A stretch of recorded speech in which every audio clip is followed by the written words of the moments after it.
tous. Alors, une fois qu'on a décidé de traiter le malade, que le geste thérapeutique a pu avoir lieu, bien évidemment, on attend que le spasme disparaisse. Quels en sont donc les résultats? Quels sont les résultats de la décompression microvasculaire? Alors tout d'abord, une photo, c'est une photo chirurgicale qui vous montre, vous illustre le but de la chirurgie. Vous avez compris que l'artère pousse le nerf. Donc deux solutions, on en avait discuté, soit on la déplace à distance, ce qui est compliqué à l'endroit où le conflit se situe.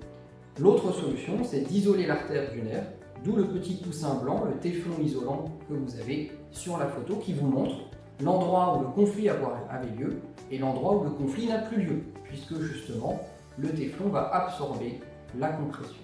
Alors quelle est l'action de ce téflon? On a pu au CHU de Reims publier une série de malades il y a quelques années et je vais vous présenter les résultats de l'équipe. Sur 55 malades pris en charge entre 2004 et 2017, on a pu analyser avec un recul de plus de 7 ans l'efficacité du traitement.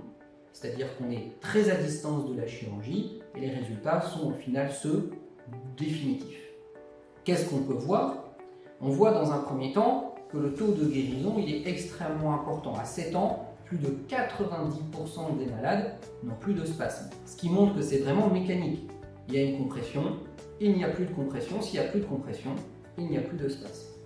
Par contre, ce que vous pouvez constater, c'est que le spasme ne va pas forcément disparaître immédiatement après la chirurgie. Dans 58% des cas, le malade se réveille sans spasme, directement comme on-off. C'est comme si vous éteigniez, vous allumiez la lumière avec un bouton. Là, c'est pareil, il n'y a plus de compression, il n'y a plus de spasme. Mais il y a quand même un certain nombre de malades qui continuent à avoir un spasme, très probablement parce que le nerf est irrité ou a été irrité après plusieurs années. Et ce spasme va progressivement disparaître et on voit qu'on est à 82% de disparition à 6 mois et ce taux augmente encore à 1 an. Donc le message principal, c'est que c'est une intervention extrêmement efficace dont le bénéfice va être immédiat, voire un peu décalé pour certains des malades. Alors le temps opératoire il est d'1 heure, 1 heure et demie, ce qui est relativement court. Il faut aussi savoir que dans notre série, aucun décès n'est constaté, il n'y a pas eu de complications vasculaires, pas d'AVC. Et par contre, vous l'aurez compris sur l'image opératoire, le nerf de l'audition est juste à côté. Et donc ce nerf peut forcément souffrir et donc il y a un risque sur l'audition de l'ordre de 5,5%.